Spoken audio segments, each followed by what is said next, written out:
Hello, I'm Becky Flaherty and today I'm going to teach you how to make this knitted jumper pattern with this knitted jumper pattern template. This template you can download for free from my website, there's a link in the description below. So this pattern basically is made up of this one layer here that's got these transparent stitches cut out of it, and we're going to put all the colour behind those to make the pattern for our jumper. So I'm going to put my background colour back on at the moment. This layer here will give you all the info you know to calculate any patterns that you might want to make on there. As long as you make your patterns, the width and height of them divide into 30 and 24, you can make any kind of pattern you like on here. I'm going to show you how to do a really basic zigzaggy stitch pattern on here, just so that we go through the basics of how to use this pattern, how to change the colours, and then you can go wild and make any kind of patterns you like. So while we're working, I'm going to leave the background colour as black. I'm going to change the colour of this layer here, and we'll make this one this pink colour here. So I'm going to tap and I'm going to change the colour of that layer there. We might fiddle around with these colours a bit more later. So what you need to do is to first set this layer as your reference layer. And now, anytime we use the fill, it's going to use these pixels as a reference for what to fill. So if I just, as an example, I'll just drag this light blue colour over onto here, and if we hide this layer now, you'll see it's just filled that part there and it's gone nicely to the edges, and this is how we're going to colour our stitches in.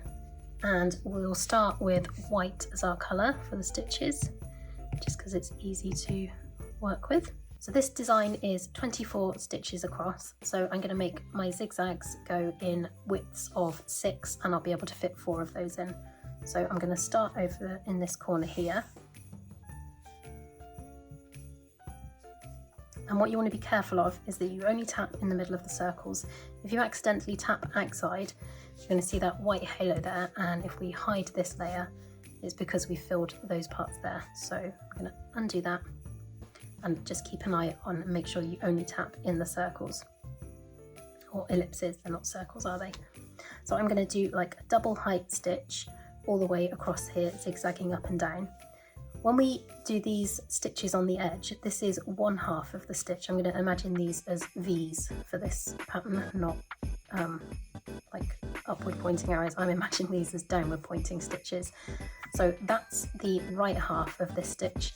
The left half of that is over there, so whatever we do on this edge needs to match up with this one over here. You can either do these as soon as you do an edge stitch, so that you always have them matching up, or you can wait till you get to the end of the row and do it. So I'm going to go across 6 stitches. So this is 1, this is 2, this is 3, this is 4, this is 5, and this is 6, and then this next one at the bottom will be stitch number 1 again. And where we are at the bottom here, we need to remember that when we get to the top of this row, that we also fill those in as well, and that would be the same for these corners here. But we will do those and match all the edges up later, but that's just a thing to think about as you're going through. So I'm going to carry on doing these zigzags across here, being really careful to just tap inside these ellipses. So that's our first row done, and we've got that tiling perfectly and dividing by the 24 stitches across. In terms of how many stitches up we go, this is 30, so I'm going to try and break this down into having 3 repeats of 10 stitches of design going up there. So I'm going to leave a gap of 2 stitches, and then I'm going to do a single row of stitches going up here.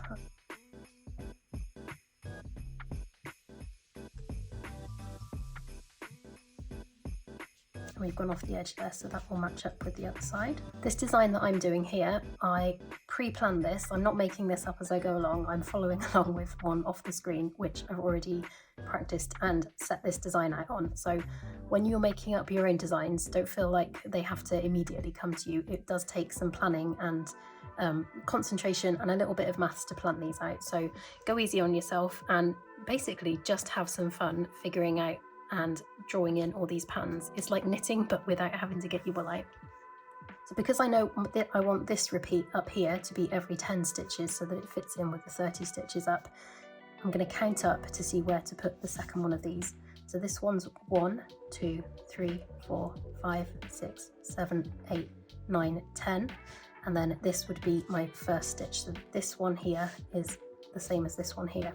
So now we can do our second lot of zigzags using this one as the guide to start from.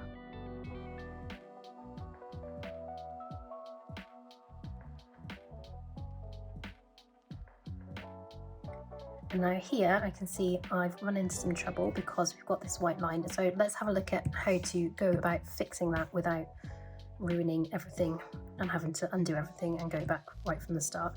So we've turned the reference layer off, and basically what you're going to need to do if this happens is just go in and carefully erase those parts, or if it's not too close to any of the other bits, you can just get rid of that like that.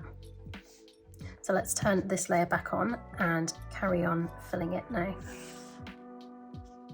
And try and be a bit careful, a bit more careful this time.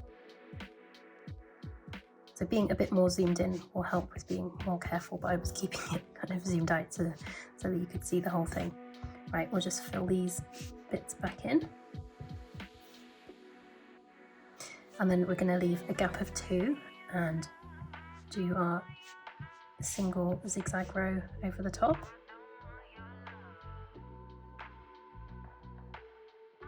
So now we can count 10 on from this one to put our third row of these double stitches in. So 1, 2, 3, 4, 5, 6, 7, 8, 9, 10.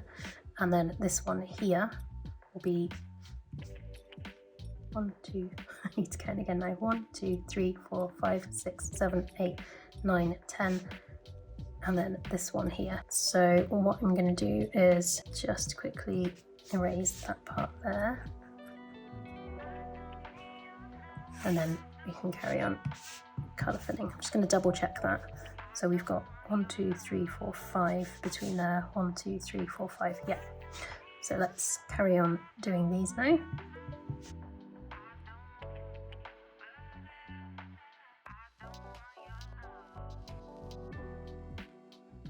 And then we can do our single row of zigzags, 2 stitches above that. So 1, 2, and then we start here. And then we should have the same gap here as we have here. Let's just do check. 1, 2, 3, 4, 5. 1, 2, 3, 4, 5. So what we'll do now is to put these stitches at the top to match up with the ones at the bottom, so it lines up with the ones at the bottom of the V's here. Put those in, and we've got all the corner ones done. So I think all I want to do now is put some little details in these parts here. So I'm just gonna do kind of a little cross shape in the top of these zigzags and the bottom of the other ones. I'm just gonna go up 3 and out like that, and then up on the end here we'll copy this one, so we miss a stitch and we go 1, 2, 3 and do the middle one, and then on the other side we'll do that again, so we miss a stitch, we go up 1, 2, 3 and then out from the side. So I'm going to go ahead and repeat this into all these zigzags.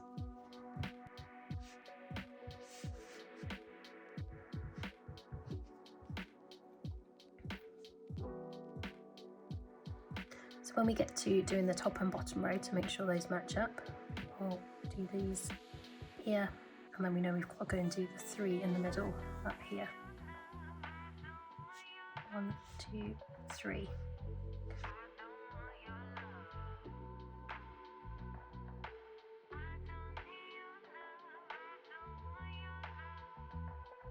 And then we can carry on putting those in up here. And then also those bottom stitches.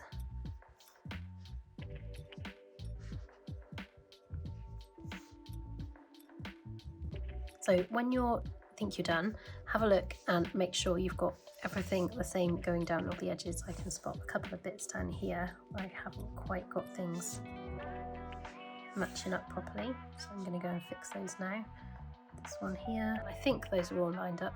Best way to do is to swipe down with 3 fingers, tap copy all, come up to the top here, swipe down and paste, and then drag this and snap it into the middle until you see those orange lines there, and it should say 1800 pixels.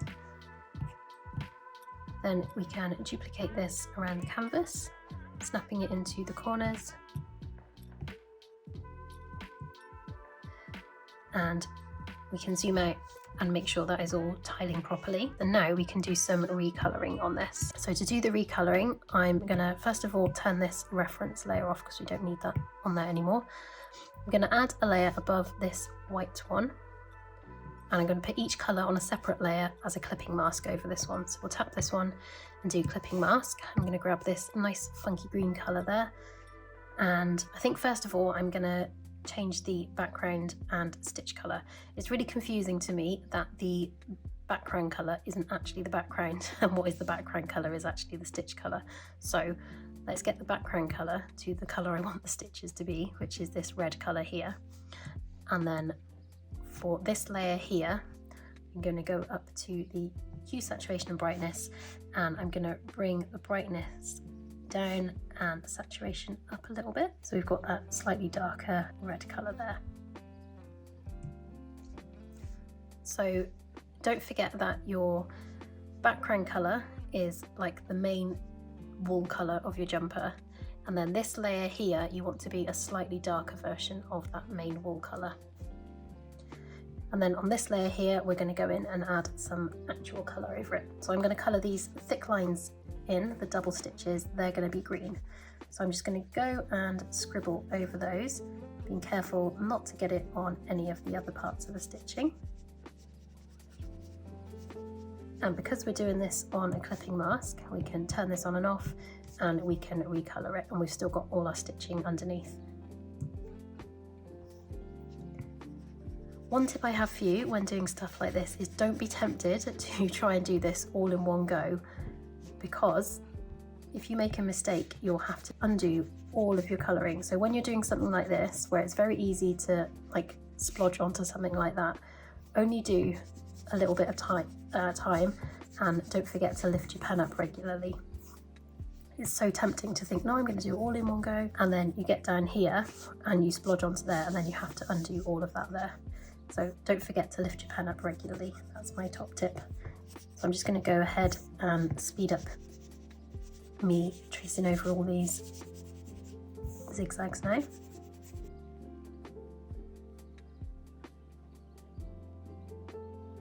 And then at the top here, we need to remember that the bottoms of these zigzags are green, and we need to put those in there. The next thing that I'm going to add some colour to is, I think I'm going to do these in green as well, but in case I want to change the colour of that easily to something else, I'm not sure if I might want 3 colours in this, 3 or 4, so I'm going to do this on a separate layer even though it's the same colour. So I'm going to colour the bottom ones of these green.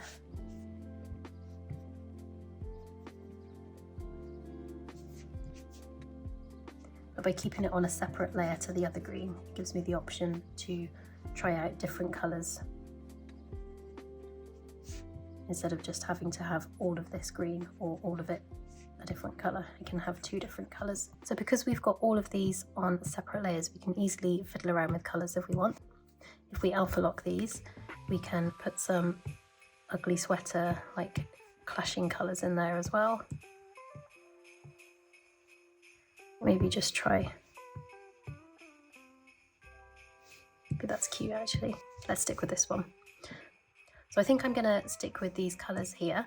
So now we can do one last test of our pattern. So we'll swipe down with 3 fingers, we'll copy all, go up to the top, swipe down and paste, and snap this to 1800 pixels, duplicate and drag it across, pinch those 2 together, duplicate and drag that down to the bottom there. So we can merge those together, and that is our Christmas jumper knitting pattern tile done. If you want to download the Procreate document for making this pattern, you can find that in my freebie library. The link for that is in the description. And if you want to see tutorials and tips like this every week, then don't forget to subscribe.